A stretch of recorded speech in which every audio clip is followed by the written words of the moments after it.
Hello, mainstreamers and cinephiles and everybody in between. I'm Bryant. And I'm Caitlyn. And Operation Silver Screen is a go.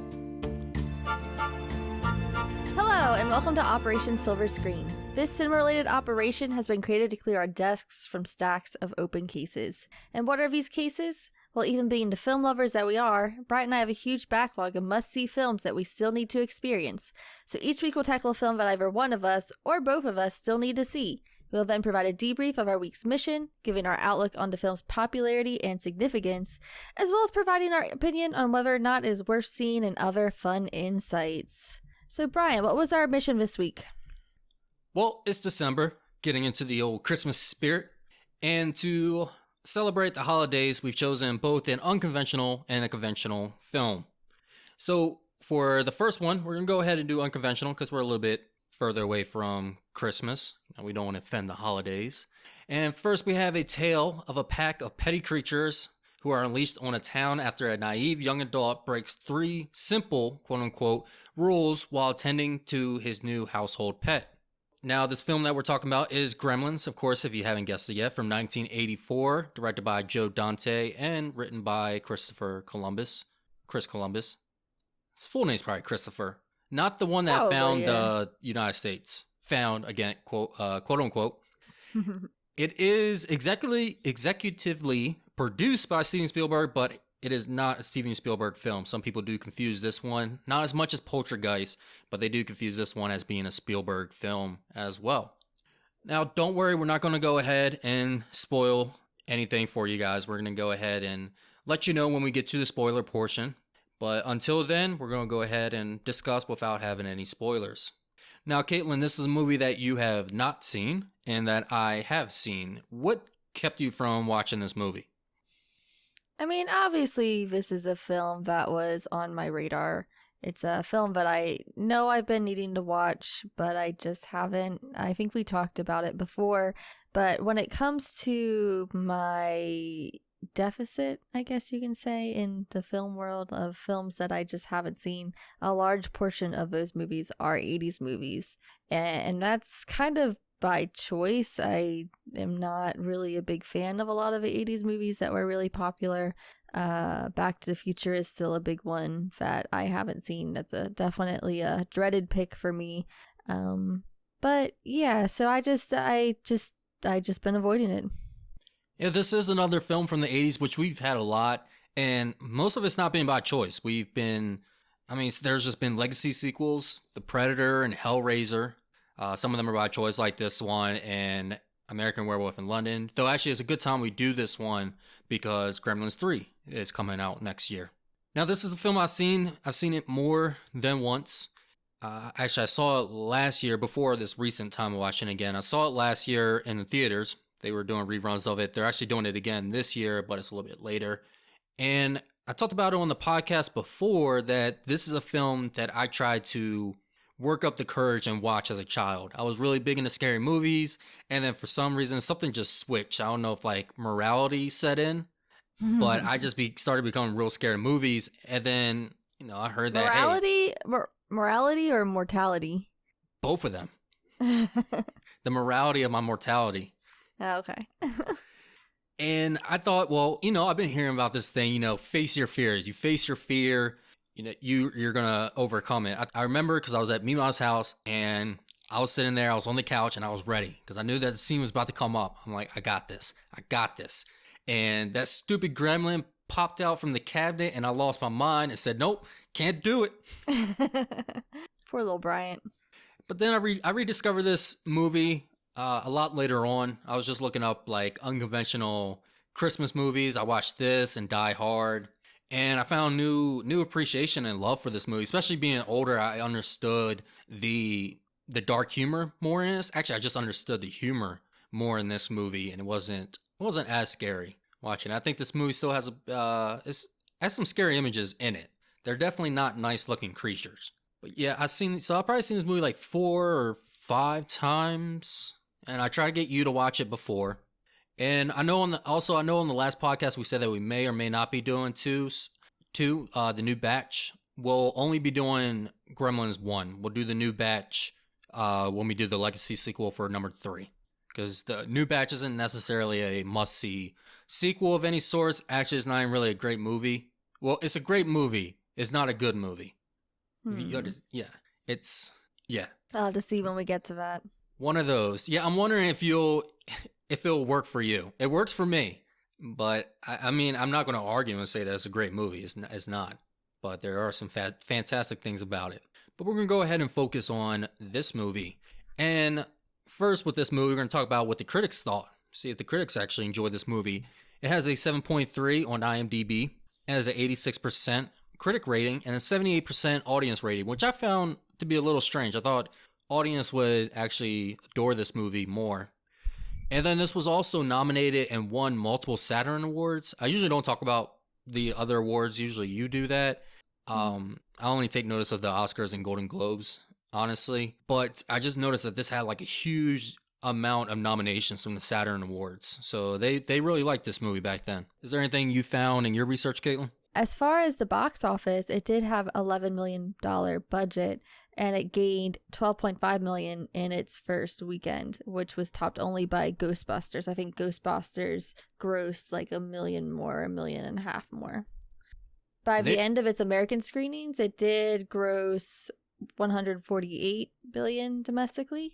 It was the fourth highest grossing film of the year. Above it was Beverly Hills Cop, Ghostbusters, and Indiana Jones Temple of the Doom. Its current worldwide gross is currently $212.9 million. As far as the content of the film, the reception was a little bit mixed, but mostly positive. Many praised the film for its use of parody, and many criticized it for its violence. Many believed this was going to be a fun kids movie, but were shocked by the horror elements when they saw it. Yes, and we'll talk about that a little bit more when it comes to the influence of this movie and significance. But yeah, this was released the same day as Ghostbusters. It's interesting to see like two big movies, or, you know, at that time they didn't know they were going to be two huge classics, but they ended up being. Now, Ghostbusters is an 80s movie I have seen, but it's another one where I think it's overrated. Why did you? There was no need to stir the pot. I thought I might as well. I think that, like, I don't know. I mean, I know you say that 90s nostalgia is bad or worse, but the 80s kids, they be hanging on to some movies that I don't understand. I will say Ghostbusters does have some problems. There's some really bad. It's just weird the day and age people used to live in. I was about to say but we weren't around. Granted, I don't know if we would have changed anything. Yeah, 80s is pretty bad as well. I mean, we're seeing a lot of nostalgic projects from the 80s, which is why we've done so many 80s movies as well. But they did have a lot of influence, so I get it. I would say one thing that this movie does better than Ghostbusters is the dark humor itself. I feel like this was more into the dark humor. Anything else that you found in your research? No, not for the critic reception. So what is this movie about? If you don't know already, Billy, a young adult, I assume, I'm not really sure his age.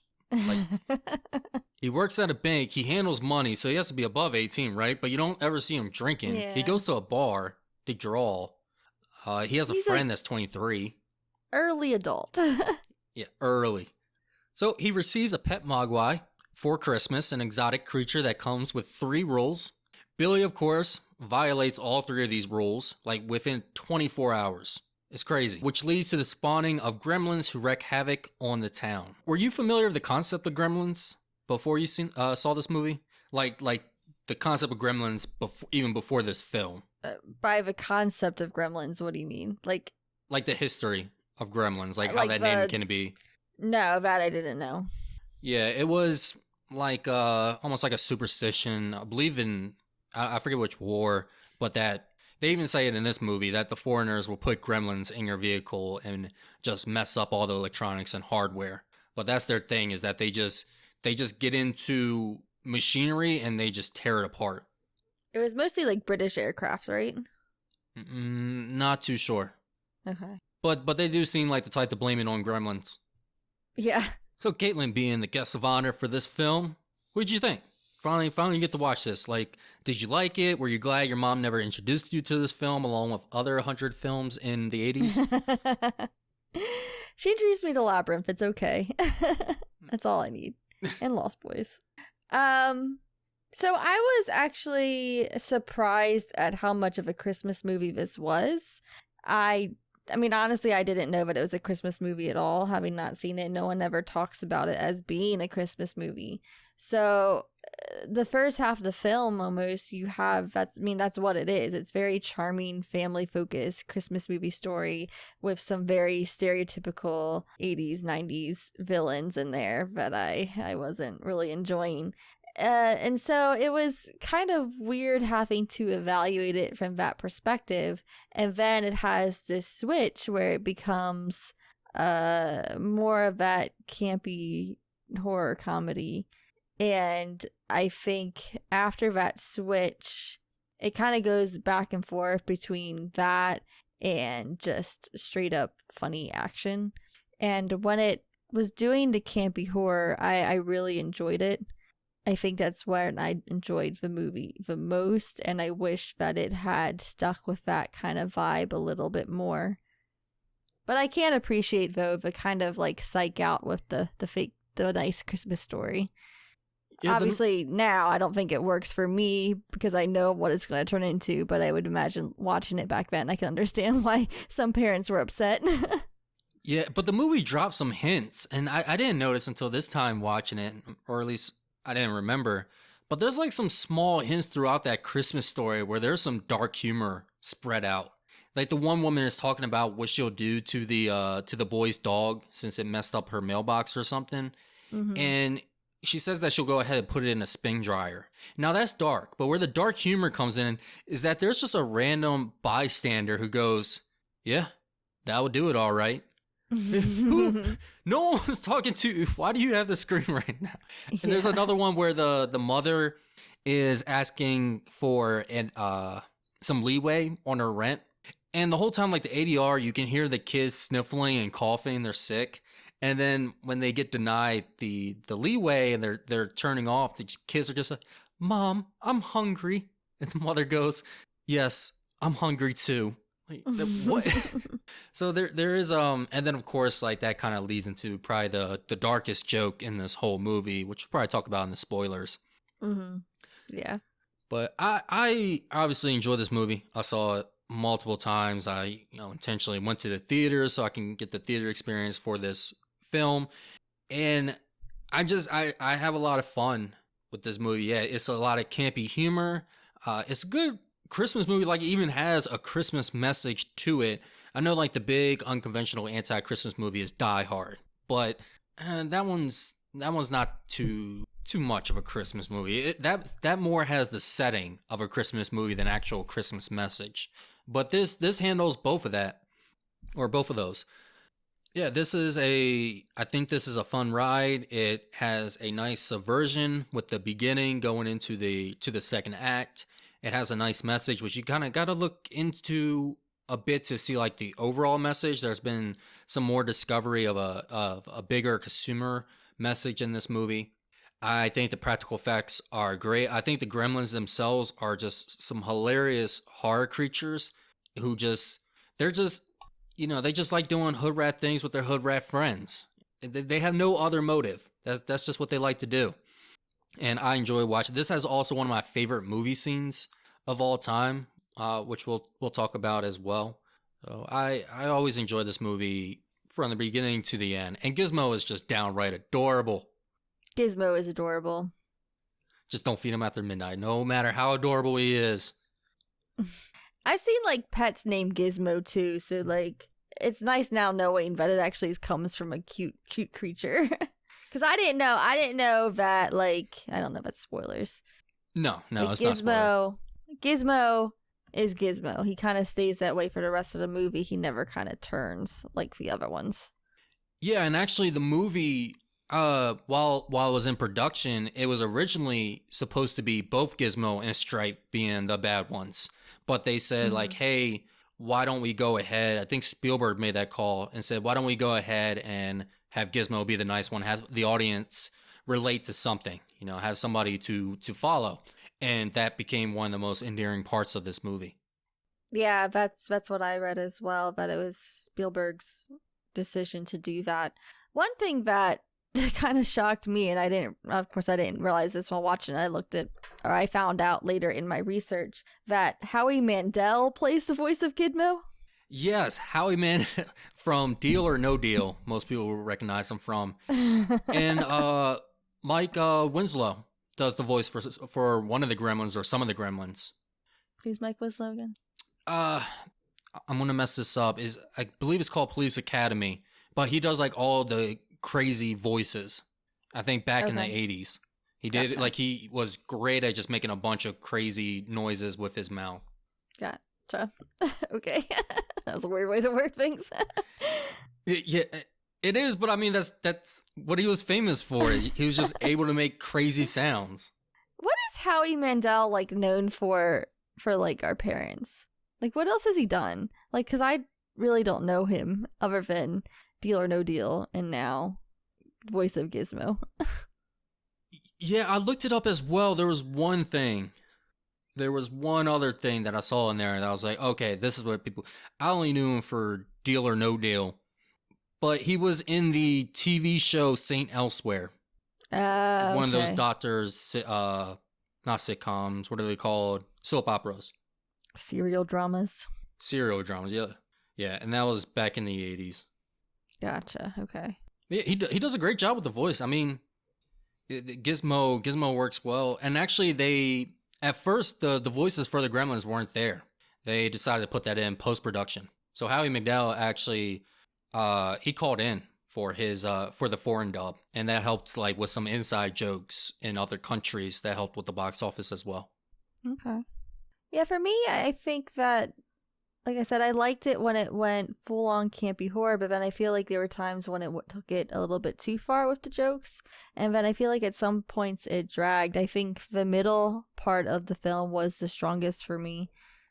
I know that in the original draft of the script, it was supposed to be a lot darker and a lot more violent.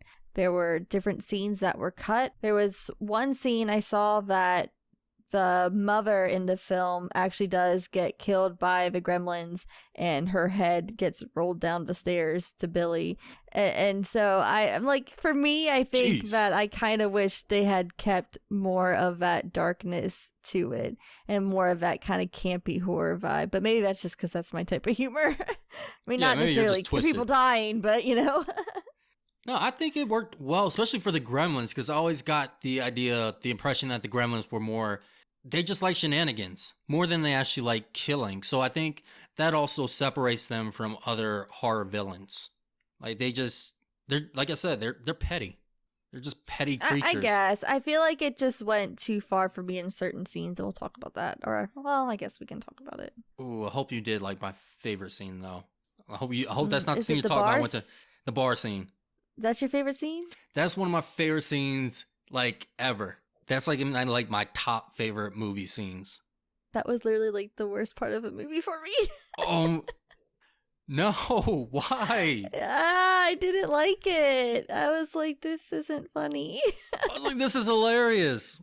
There's so much to appreciate and love from that scene alone. And it's like that movie, I mean, that scene right there just shows like how well the jokes work in the movie, how well the practical effects work in the film.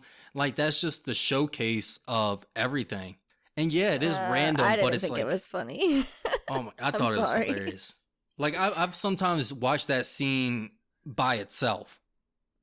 See, I feel like that was a scene where I was like, okay, they're pushing a little too far. They need to bring it back a little bit.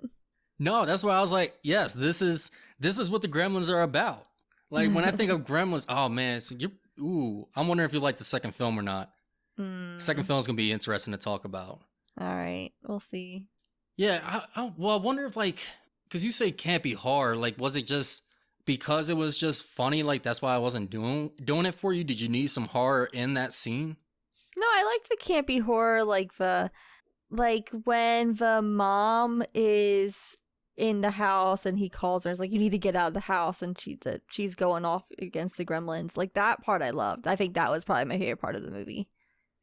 Yeah, see, I mean that is a great scene as well, but you really admire the scenes that actually like had a horror element to it. Because, yeah, there's not Yeah. much horrifying. Like, yeah, that would be a horrifying situation to be in that bar, serving them up drinks and lighting up their cigs. But for the most part, it's just pure comedy. And Yeah, definitely. that worked for me. I didn't always need the horror from the Gremlins because, like I said, I recognize the Gremlins as just being separate from other horror. Like they're not bent on killing. They're just out there to have a fun, reckless time. And if somebody gets injured, then it's just Well, I mean, they were definitely trying to kill him in parts. yeah, well, I feel like they could have, if they really wanted to kill some people, they could have really killed some people. Like they could have been running around with knives, slitting throats, but they were just driving bulldozers through houses, lurking in mailboxes.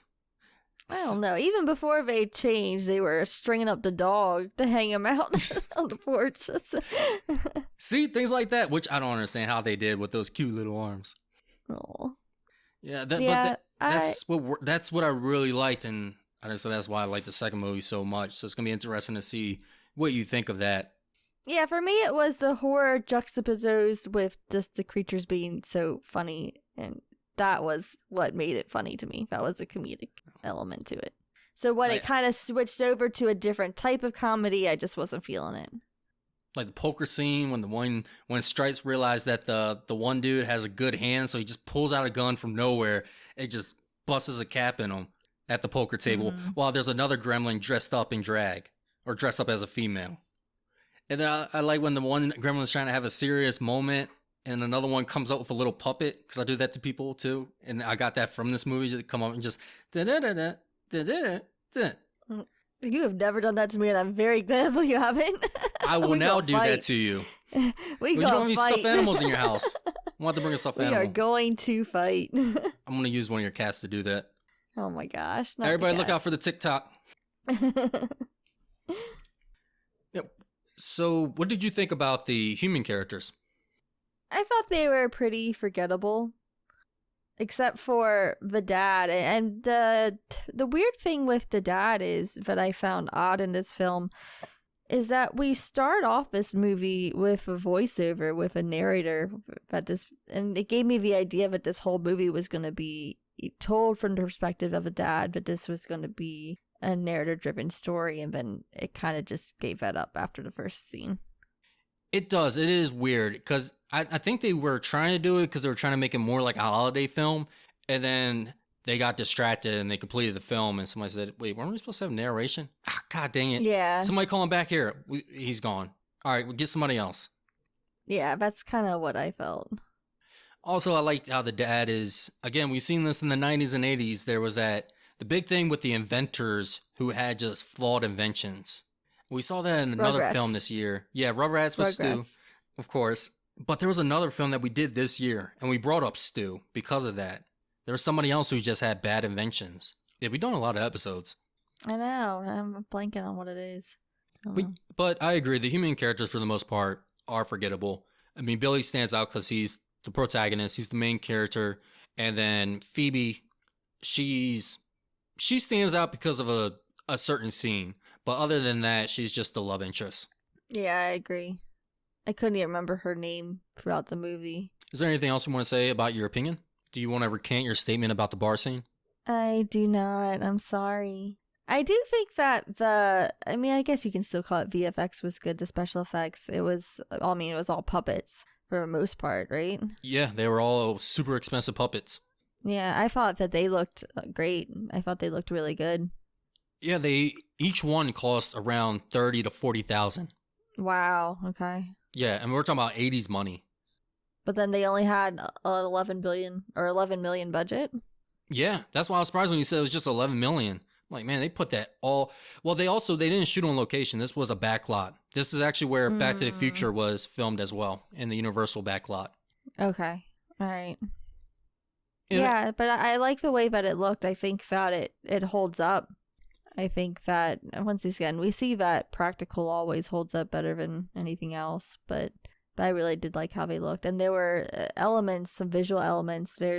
Was a scene where they were eating chicken, and the effects when they were eating, and the slime and the spit. It was gross. It was gross. that scene pops up in my head every now and then, like especially when I'm eating or thinking of eating. Or like if I like see somebody like just diving into food, like I'll think of that scene. I'm like, I gotta shake it off.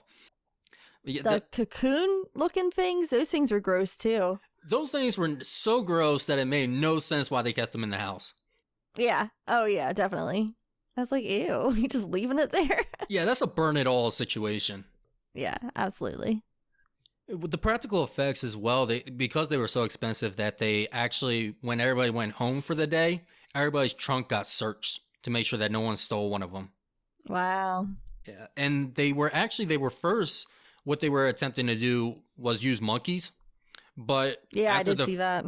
After the first monkey just straight up panicked after being put in the costume, they're like, nah, like that was about to turn into a Nope situation. Yeah, no, bad idea. Yeah, and especially Gizmo, who, as adorable as he is, has to do with the practical effects and his movements, especially also like just where they place him in the scenes, like when he's just sitting there reading a comic book tucked into bed, like, oh. But there is one scene that gets me every time because it's obviously just like a stiff stuffed animal on a string being like lifted up quickly. That one gets me every time. It's also nice that they had a little arcade system the size of the Mogwais. Remember how like all the Mogwais are playing together away from Gizmo? Oh yeah, now I remember. Poor Gizmo. Oh yeah, Gizmo got he continues to get messed with. He's in the sequel as well. I also want to know, like, when they get wet, does it hurt him? Because they just kept pouring water on this guy, and I'm like, dang, like, can you stop torturing this? This is abuse. Yeah, it does look painful. I mean, it only happens to him twice. They only intentionally do it once. But it does look, it looks painful because he starts to panic the first time when they accidentally spill water on him. And then they give him that little drop just to get one from them for the teacher. Yeah. That's why I was like, oh my gosh, this is abuse. Oh, no, I feel bad for Gizmo so much because, like, they first tell him, they forget to mention no bright lights.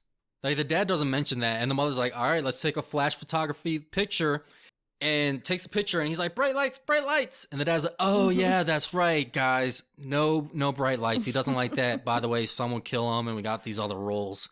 Like, whoa, you need to lead with that. And throughout this movie, Gizmo is just blinded. Though it is cute. He's like, bright lights, bright lights. Yeah.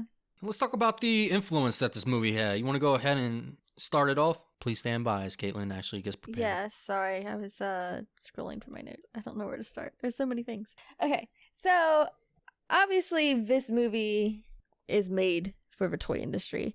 There were, of course, lots of mass-produced Gizmo toys for the holidays, and that was a big, big thing. But also in the future, in the 90s, I guess, the it's future, the future to the 80s. Future. The future to the 80s, the 90s. Furbies came out. Furbies came out and became super popular. Like, they were the it toys. I had 2 of them, I think. But a lot of people came out and said, wow, this design looks a lot like a Mogwai.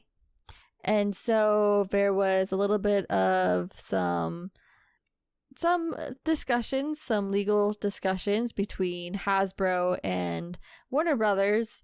And eventually they came up with a private settlement that was agreed upon, and they resulted in release of a special limited edition Furby that looked like Gizmo himself. So it definitely, when you see the Gizmo Furby edition, you can definitely see the resemblance there. So I'm not saying for sure that Furby was influenced by Gremlins, but it's very likely. I'm not really sure what went on in those legal discussions. Yeah, that's always been a thing. I mean, I didn't know that back in the day. They were just my Furbies. No, like, what the heck is up with these little Gizmo things? They're a little bit more bird-like, though. I'm over there running to my mom. Mom, at least you got the Furby wet. We gotta leave. They were kind of creepy when they just start talking in the middle of the night. Oh, I forgot they did that. That was an issue. That was definitely an issue. Yeah, take those batteries out. There are also many video games that have been produced from the Gremlins. There was one for Atari early after its release, and then later the game Gremlins Unleashed was created for the Game Boy Color. That was in 2001. And then in 2016, there was a Gremlins pack release for the video game Lego Dimensions. In 2017, the Gremlins also made a background appearance in Lego Batman. Then in 2021, there was a cameo in Space Jam: A New Legacy. So they're out there making lots of good cameos. Yeah, and one more that was super recent this year, the video game Multiverse, which is a platform fighter. Both Gizmo and Stripe had their own introduction into the video game. Oh, gotcha. I have not played that one yet. I played it. It's not my style, but it is fun. It's kind of like Smash Brothers, right? But yeah, it's kind of like Smash Bros. Though they go a little bit more in depth with the fighting. I'll give it that. Okay. It's at least worth checking out, especially if you have Xbox. It's free. I'm not sure if it's free everywhere else. Okay. Anything else you have? Yeah, there were a bunch of knockoffs that came out. Critters, Munchies, Hobgoblins, lots of movies with similar names that came out after Gremlins. So people were definitely trying to get on that hype train. As far as the film itself, there was a direct sequel released in 1990 called Gremlins 2: The New Batch. HBO Max also has plans to release an animated Gremlins series called Gremlins: Secrets of the Mogwai. It was originally set to air in 2022, but it has been delayed into 2023, which, coming from HBO Max, I'm a little bit nervous. Yeah, who knows if that movie's going to get made, because they've done like no promotion for it. The animation has been getting cut over at HBO, over at Warner Brothers. So not even sure if that's even going to set in. That could be another tax write-off like Batgirl. Mm-hmm.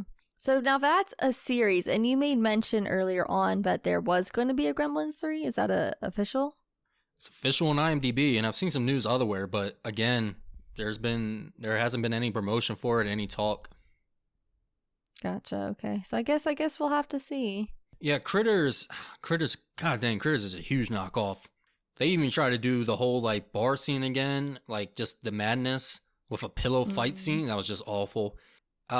I did watch that movie because I heard that it was so bad that it was actually funny, which, yeah, I did get a laugh from it.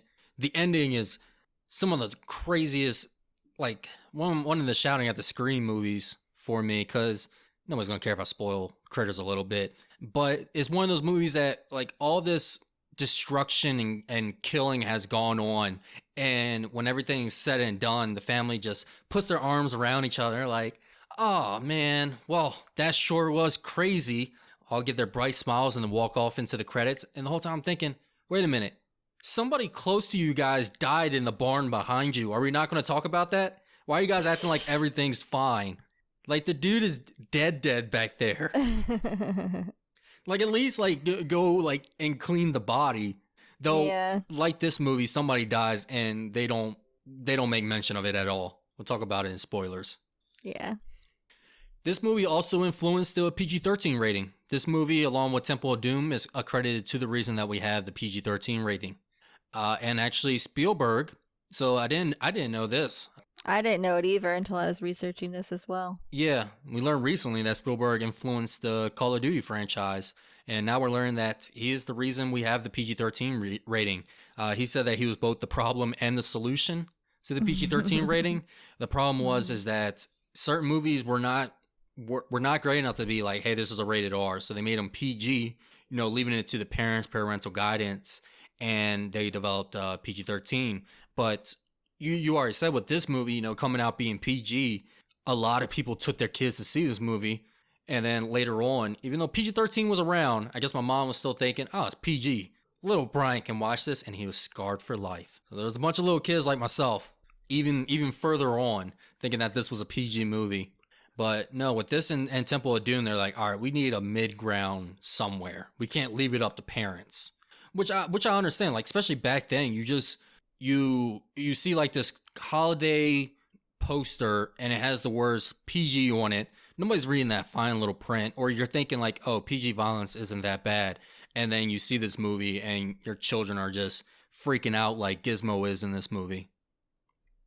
Yeah, I read that he had been talking to the MPAA, the Motion Picture Association of America, and he was like, just make something else, like call it PG-13, PG-14, something like that. And then that's what they did.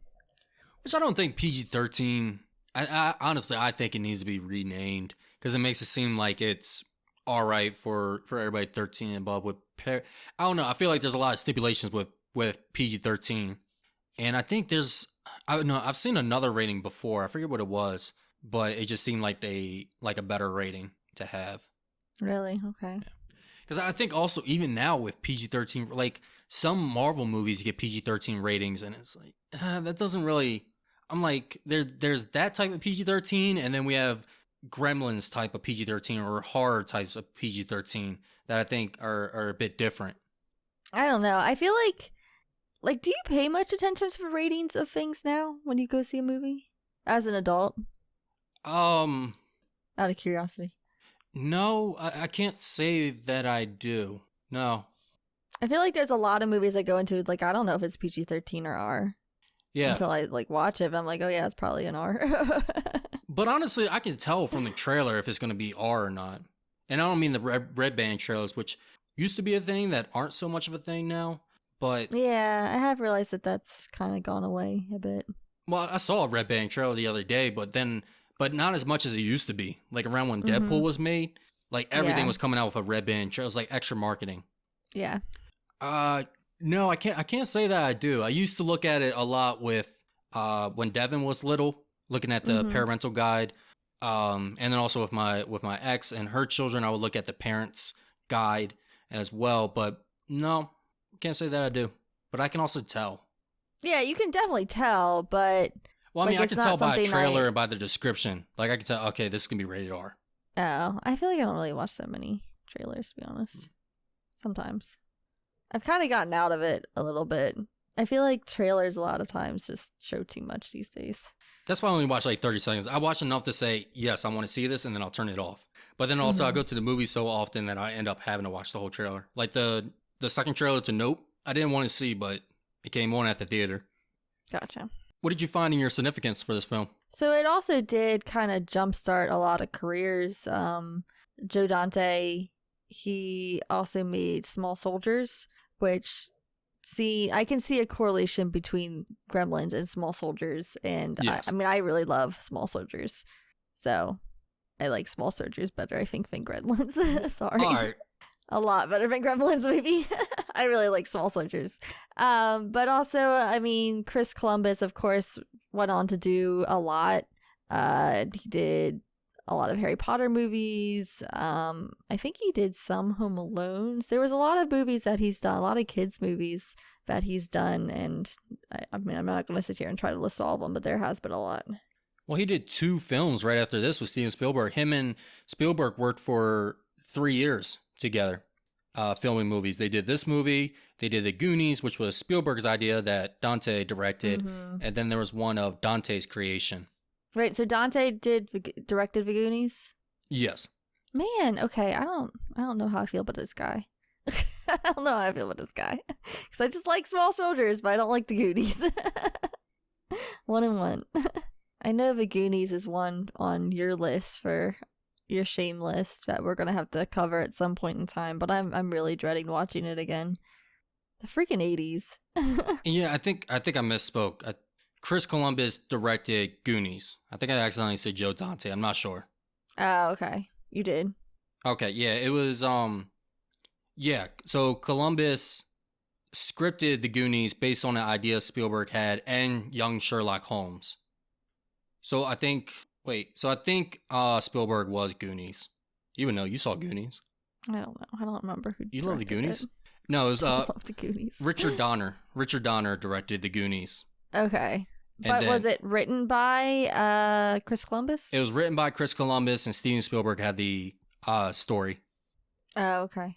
All right. I also have that it's significant as another horror comedy in the 80s. Like I said, horror comedy was just starting to come about with American Werewolf in London, and also the Evil Dead 2 coming out, I believe, soon after. This also had practical effects that really people didn't see too much of, at least definitely in this way. I wonder too if puppets were even animatronics were used like this, like used to just make havoc rather than, I don't know. When you think of puppets, you think of like Jim Henson and his work, but how did I can't think of any other puppetry and animatronic work in the horror genre. Labyrinth. It's not a horror. Black Crystal. One is Dark Crystal. Two, not a horror. Dark Crystal. I mean, but it's dark. It's darker. I mean, I think Jim Henson still holds the Oh yeah, no, there's no competition. Jim Henson with, holds the puppetry title. Master puppet? The puppet master. Puppet master. Yeah, I was like, I don't know how to word this. What is he? Great. He's just great. He is the puppet master. There's also been a lot of discussion about some of the racial connotations of the Gremlins. Some have said that the Gremlins represent a negative portrayal of Black Americans. This was first noted in the book by Patricia Turner entitled Ceramic Uncles and Celluloid Mommies, Black Images and Their Influence on Culture. And it was also brought up in the trailer for Dear White People, where the main character submits an essay about how the Gremlins represent a suburban fear of Black Americans because they are, quote, loud, use slang, are addicted to fried chicken, and freak out when they get their hair wet.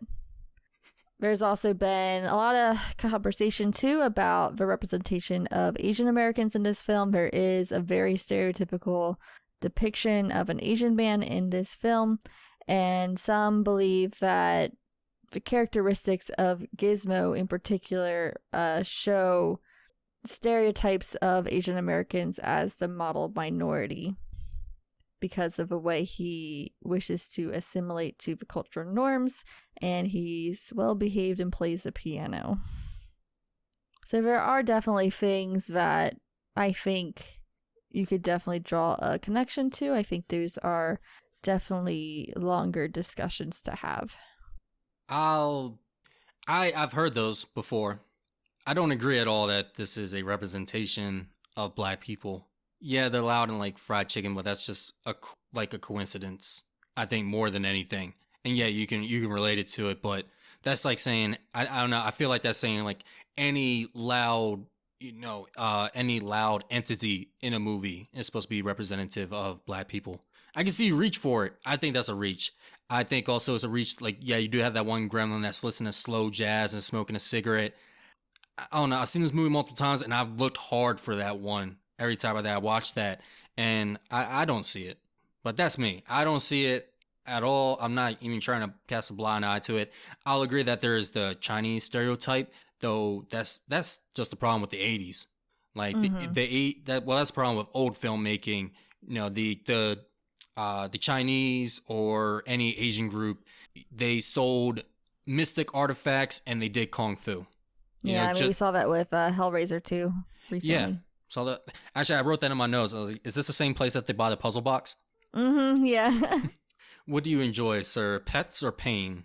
And we see it with with Southern Black people as well, being those that are wise in the realms of voodoo. So I see those problems. I see those, but I don't think at all that they made this movie as like, hey, this is going to be a caricature of Black people. I feel like it probably could have been something that it was an unconscious influence. I wouldn't even go with the unconscious or subconscious.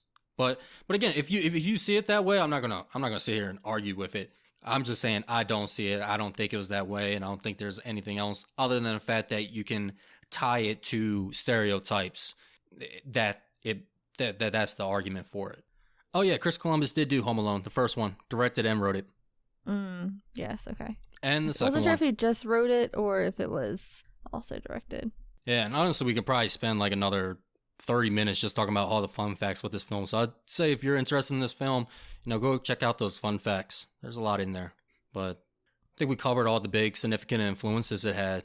Who would you recommend this film to? I'm not really sure who I recommend this to. I mean, I guess for a general audience, it's not something that I'm going to go out of my way to recommend to people in general, but I would go with a general audience.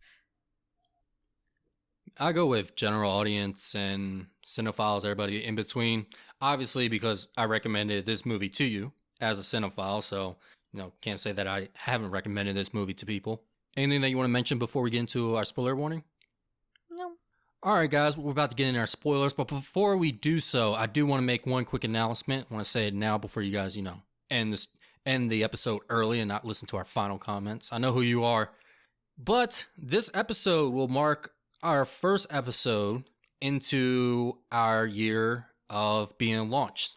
Our first episode, West Side Story, was launched December either 5th or 7th, which means that we passed a major milestone, which is the same for any creative endeavor, I think, which is just lasting for more than a year on a project without, Yay. especially doing it with a partner. We didn't kill each other like completely. We may have attacked each other a couple times, but we never killed each other. We stayed on schedule. I want to thank everybody for their support because definitely needed that going on. All right, if no one was listening at all, it would have made it really hard to keep going and still be motivated. Like I said, I would have been fine with just one person, but definitely seeing how many people have been listening to us, that's been making things much easier, much more, again, motivating. Yeah, I agree, and thank you for pointing that out, Brian, because I didn't even realize. I mean, I knew we were coming close. I knew we were about there, but I wasn't sure what the exact date was. But that's really cool. That's really fun. It's cool to know because I feel like we've definitely been it's been good because I think sometimes you get to work with people who don't have the same drive as you and then things fall off. So I'm glad that we'd be able to keep it this long. And thank you guys definitely for listening because that, like you said, that's everything to us. So thanks. And just, make sure to stick around because we definitely have some more coming now that we've gotten, knock wood, most of the easy stuff out. We learned the basics, get into more of the advancements. We're going to start shipping out Mogwai versions of ourselves. Be on the lookout. Podcasting hard mode. Yeah. All right, so I just looked up this chimney. 1, I found somebody's father, and 2, I found some spoilers. So we're going to go ahead and get into it. So if you haven't seen the movie, you should probably stop here, go check out the movie, then come back. So not only is the movie not spoiled for you, but, you have some context for what we're actually going to talk about. If you have seen the movie, hey, continue forward with us. So Caitlyn, the first thing that I would like to talk about is how did you feel about the twist? Learning that Gizmo all along was working with Stripe and Billy didn't find out till a blade was already an inch within his ribs. That moment to me was insane. Okay. I'm gonna be honest, that last part really dragged for me. The whole toy scene, the whole gift shop, whatever that was, department store, 80s department store selling everything. Yeah, that location wasn't really doing it because it was very, very, very stereotypical 80s movie. Maybe because I just watched Chopping Mall recently. Yeah, it is very 80s to take place in a department store. Where I wasn't really feeling that. And I feel like at that point, once again, we switched genres a little bit. And it became more just action movie. And so I wasn't really feeling that. Yeah, I understand that. I would say that's not the strongest part. I don't mind that part, but it's not the strongest part. I see why the 80s kept going into department stores because, they do have everything to work with. Like, it is a nice set location if you just want to use a bunch of tools and you have a lot of ideas. What I do really love from that scene, though, which makes no sense, is Gizmo with his little toy car coming to the rescue. Yeah, I did like his little toy car. Which I think in his intro for the multiverse, I think that car makes an appearance. Oh, that would be cute. But other than that, it's a final climax scene between a gremlin and a young adult that's to blame for all of this. I mentioned a little bit about finding a dead father up to a chimney, and no, that was not completely random. What did you think about that bit? Because that is a bit controversial. Not like controversial as like people are offended, but they're just like, why was that there? Okay, when I was watching it, I was like, is this supposed to be funny? She said it, and then I started laughing because it was hilarious to me. And then I was like, wait a second, am I supposed to be laughing? But I think that was the intention of the director. I know he said that he added that to really hit home the dark comedy vibe. But yeah, I like it. I like that it was included in because it was random. It was completely random, but I laughed. I got a good laugh from it. Yeah, it took me off guard. Of course, I think when I watched it younger, I thought that, oh, that's so sad. And then watching them older, I'm like, what the heck? I'm like, this is, I'm going to laugh so bad. Dante wanted to include this scene in there. Executive producers and Spielberg said, you should probably go ahead and take that out. Especially the executive producers. They said, dude, this is too ambiguous. Like, we don't know if we're supposed to laugh or, feel sympathy. And Spielberg didn't want it in there, but it wasn't his project. He said, it's your project. Hey, if you want to leave it in there, leave it in there. Which I respect, a producer saying that. But yeah, it's such an odd scene. It was very weird. Now, I feel like there were weird moments in this movie in general when it came to that character. And I think a lot of it was building up to that moment, but also, like, as far as, like, what's the meaning of Christmas, like, and, like, capitalism and, like, all this other stuff that we're talking about that are kind of more serious themes that get addressed, but they don't really go anywhere. Yeah, there's the one guy complaining about foreigners the whole time. These goddamn foreigners. Can't trust them. And what one message that I see, and I think is there pretty much clearly, is this is the reason why we can't have nice things. And that message being why, like, America will take something sweet and nice and then transform it into a monster. Yeah. And I'm not saying, we do that with everything, but it happens from time to time. I think actually almost every nation is, it does that a bit. But yeah, it pretty much is like, and it's a nice, like, kid's tale of, like, hey, take care of your things, all right? We give you a set of rules, follow them. If not, people are probably going to die, or at least they're just going to have a really bad Christmas Eve. What did you think about the rules? They're kind of hard rules. They're very loose rules. Like, because a lot of those obviously are not in your control. Like, if Gremlin goes out and gets food out of the fridge past midnight, like, that's not really your fault. The biggest one is, what is considered after midnight and what is considered before midnight? Oh yeah, good point. I guess before and after sunrise, like, that's when midnight is over. I guess. I'm guessing. Like, after that rule, I'm like, whoa, I don't want to take this. Like, you gotta explain. No, I need hours. Just tell me after midnight. What? And then also the not giving it water. Like, so do they not drink? Do they not hydrate? What about food that has juices in it? Because Gizmo gets sick at the end, and the mother says, "I'll go get some chicken soup." And I'm just thinking, what are you doing? No, that's primarily water. Yeah. Also, them gremlins must stink because they ain't getting baths. You can get things dry baths. I think it's hedgehogs. Hedgehogs get dry baths. Maybe. Yeah, I watched a TikTok. Or I watched a short video of some sort. Well, I mean, we used to have a hedgehog, but I don't remember. You didn't give it dry baths? There's some animal out there. I just don't remember. I mean, we might have. I was young. Did you also feed it after midnight? Did. Why? And then bright lights, which the reason they made that a rule is more for technical purposes to hide some of the special effects. Just stick a bright light on it and hope no one sees. No, stick a bright light away from it and hope nobody sees. Okay. Leave it in the dark, which is something that they learned from The Howling. The other werewolf movie we were talking about. But we also see that even in today. Like, if you ever wonder, man, why is this movie so dark right now? Like, well, they're trying to hide something. Or, we watch The Batman and they're just trying to embody a mood. A mood. But yeah, those rules, I mean, they're iconic rules. They just don't make too much sense. Yeah, they're just, like, really difficult, I think. Like, I'm like, oh, if I had a gremlin, I don't know. I think I would have made the same mistakes. Not exactly the same, but, like, eventually something would have gone wrong. Yeah, most definitely. You know how many times I spill something? Yeah, right. It was funny to me at the end when the man comes back and he takes Gizmo with him and says, "You're not ready for this. I'm going to take him."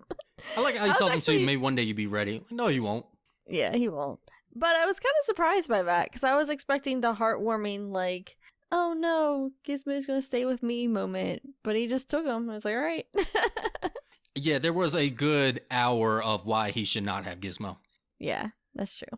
I was actually happy about that. And Gizmo didn't put up any fight either when he was leaving. He saw what happened. He was there the whole night. He's like, good riddance, Billy. He's like, I like you, Billy, but hey, you just can't have me. Like, it's not going to work out. All right, I'm heading out. But I'm taking the Snow White DVD with me. It's actually pretty good. Hi-ho, hi-ho. How did the Gremlins know all the words to the song already? I don't know. They actually knew a little bit too much. Like, how They're did good it? singers. They're good singers, except when they're like purposely like disturbing somebody when they're doing the Christmas carols. Like they got Yeah. dressed up, got songbooks, and then decided just to mess with this woman by doing Christmas carols, and then messing with her chair so it goes up 4 stories in her 2-story house. Yeah. Okay, so what'd you think of that scene? Because that had me laughing. It's a great scene. And it's double hilarious because it makes no sense. Because you're like, dang, It she's going up doesn't. a while. Either the spiral stairs, like it mostly goes in a circle and doesn't go up. But yeah, it makes no sense because then you see her go out the 2nd-story window. And you're just asking how. Yeah, I have no idea. But you know what? She had it coming. I didn't like her. She definitely had it coming. She's just out there, feet straight up, Threatening to kill a dog. No. on spin Can't cycle. do that. Spin cycle. Speaking of saying that you have a dry spin cycle or spin cycle dry. Another thing that dates this movie, bringing in the new segment of what dates this movie. The one guy is hitting on the girl and he tells her, "Well, why don't you come by my place? I got cable." Yeah. I'm like, oh yeah, that would. I mean, we can't even say, "Oh, I got Netflix." Like, all right, who doesn't? Yeah, I was gonna say Netflix and chill now is outdated. Yeah. But I do love her response when he said, "You haven't checked out my new apartment. I never checked out your old one." Mm-hmm. And that guy just disappears. Yeah, and it was the guy that was the guy from Santa Claus, right? Stepdad? Yeah. Because I was like, oh, who's this guy? And then he just never showed up. Like he was a total douchebag, but then he just disappeared from the movie. Yeah, he's just there to get some exposition. He's like, all right, I'm out. I forget if he's in the second one or not. Okay, I thought there was gonna be some kind of like comeuppance with him, but that never Yeah. happened. People do come back in the second one, though. Even some Okay. people you'd think that are like, well, how did they? All right. I did read that the second one is more of a parody on Hollywood. I would have to watch it with that lens. I'm not sure if I saw that. Gotcha. Okay. Joe Dante prefers the second one, though, to the first one. Interesting. Yeah, he doesn't even know how the first one became successful. It's like Spielberg with Jaws. Like, all right. Yeah, which I'm surprised, especially going against Ghostbusters and Temple of Doom being around. I'm surprised it did so well, and it was in June. Yeah. Do you think this film holds up? I know you said earlier that the practical effects hold up. Yeah, they do. They really do. Like I said, there's a couple things that obviously feel a bit dated. I mean, it feels like an 80s movie. It feels like an 80s movie. So I would say that, I mean, the story still is enjoyable. The Gremlins themselves hold up, but there are definitely things that do not. Yeah, other than the Asian gift shop, again, I don't see the black stereotypes with the Gremlins, especially if you just took away the fried chicken. I thought about that. If you take that out of the equation, like the whole thing falls apart. So it's just, I think that's just a coincidence. If you see it and it bothers you, then hey, the film doesn't hold up for you, whatever. Other than that, I think it works out. I still get great laughs from this film, so I think the humor works out. I think some people would be able to appreciate the great bar scene, but I don't think that really has to do with it being timely or not. And yeah, again, for seeing like horror comedy just starting to come through during this time, I think they did well with that. Do you think this was as far as the horror and comedy balance, do you think this was, how do you think this compares to American Werewolf in London? I think that American Werewolf is a better horror comedy. Okay. I think it balances the two a bit better. I think Gremlins, my main issue is that I feel like sometimes it didn't know what it wanted to be as far as the genre. I can see that. And I think American Werewolf in London has a better balance because it does have that extra horror in there. And again, I think the Gremlins, like, this is a horrifying situation, but it's not blood and murder kind of horror, which kind of falls back on the comedy side more than anything. So what would you go ahead and give this film? I think for my rating of this movie, I'm going to go a little bit lower. I'm going to give this a C. I was thinking C-, but Gizmo is cute.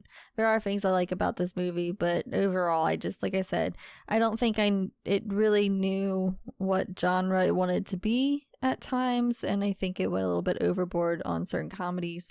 The characters are pretty forgettable other than Gizmo himself. So, I mean, most of the positive I can give this film are there are some scenes that I did really enjoy, and the effects look great. And I think just the story in general is a good story. I think it's a story that, like I said, it holds up. So I got to give Christopher Columbus some props for that. Okay. And also, I meant to mention one of the killings in our spoiler talk, and that was that of the teacher. Forgot to mention that. Because the teacher dies, and then he goes to the cops, and he never tells the cops that there's a dead body in the school. Mm-hmm. And that was a teacher that he entrusted. So this is going to be one of the films that I'm going to have to give a my rating and a critical rating. Okay. Critical rating, I think this is a solid B movie. For me, I have to say A-, which I know is a bit different than yours, but hey, I would just like to bring up Halloween Ends. Yeah, we definitely have some disagreements, but I think it's interesting, like the 80s movies, because you definitely seemed a lot more forgiving of 80s movies than I do. With American Werewolf, Hellraiser, I think you rated higher than I did, Predator. So you're saying that I can see the greatness in these films more than you can? Because I just want to say, all of these films, it's not just me. It's not just me. Like, all these movies are held up as classics and have great critical reviews, Oscar award winning, and then you come in like, I mean, it's cool, I guess. They're fighting an alien and they're a bunch of macho men, but really the film just somehow drags for me. There's just, I don't know how film drags as things are exploding. I don't know. I feel like the 80s are just boring. Maybe that's it. Personal preference. The 80s are boring as hell. I feel like you're just rebelling because your mom didn't entrust you to...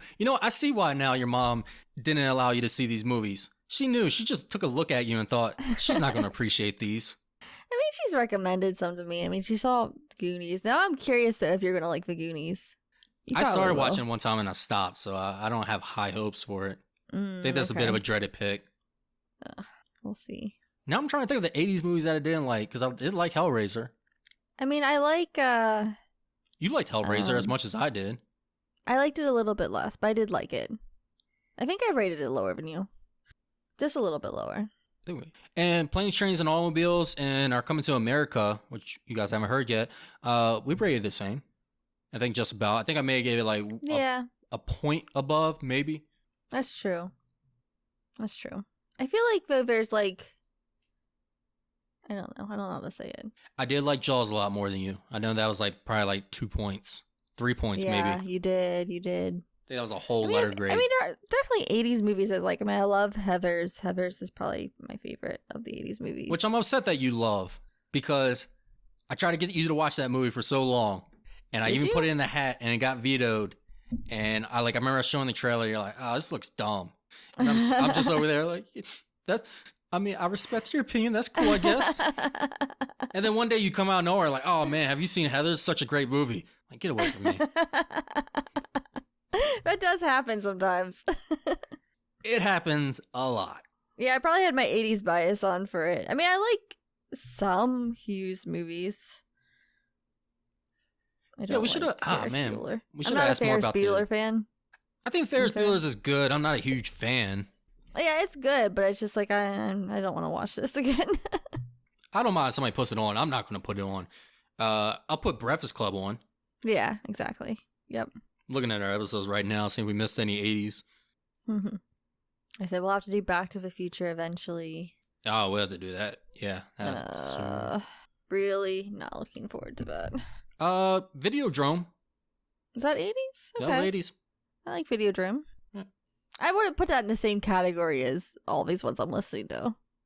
Well, yeah, it wasn't like, your super popular 80s movies. Yeah, it's like the popular family films. It's the films that Predator's every not a family 80s... film. What? Predator's not a family film. Yeah, but I'm talking about just in general, like the 80s movies that I really don't like. Oh, okay. It's like the popular, like the ones that like people who wax poetic about 80s movies, and like it's all the like it's the Goonies, Back to the Future, Gremlins, those type. What do you think of Home Alone? I like Home Alone. That was 90s though, wasn't it? Maybe, yeah, it had to been 90s. I do like Home Alone a lot. Well, at least we got that. I think we can end on that positive note. Caitlyn at least likes Home Alone. And everybody's like, yeah, who doesn't? I don't know. Maybe we'll have to do like a list of our favorite 80s movies since I'm trashing it so much. Because I do have some. It's going to be like the alternate versions of all the good ones. Critters. Yes, there you go. All right, Caitlyn, well, do you want to go ahead and tell everybody what our next movie is going to be, our next Christmas movie? So here we had our non-traditional Christmas classic, but we're going to go back to the traditional roots next Tuesday as we have our podcast on It's a Wonderful Life, or 2 Tuesdays from now. 2 Tuesdays from this episode release. 2 Tuesdays from this episode. And until then, we'll be in HQ, but Caitlyn, how can they reach us? You can find us on social media on Twitter and Instagram at OpSilverScreen. On Facebook, we're going to be at Operation Silver Screen, but Twitter and Instagram, that's OpSilverScreen. You can also find us on our personal letterboxes. Bryant's going to be at Swank Seal, that's capital S, and I'm going to be at Coffee Spoon Kate, that's Coffee Spoon CAIT. Please follow us there so you can see other films that we're watching throughout the week and maybe some reviews that we're not putting on this podcast. So, till next time, I'm Bryant. And I'm Caitlyn. See you.